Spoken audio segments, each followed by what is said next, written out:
Here's how to add any video to a playlist on YouTube, on both mobile and desktop. Find the video you want to add. Below the video, click the 3 horizontal dots and select Save. If you already have a playlist, choose it from the list, and the video is added immediately. If this is your first time creating a playlist, select New Playlist instead. Give it a name, set the visibility. Private means only you can see it.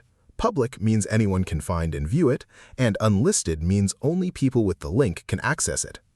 You can also enable Collaborate, which allows other people to add videos to your playlist.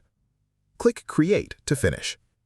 To find your playlists later, click the navigation menu in the top left corner of YouTube and select Playlists. Every playlist you have created will be listed there.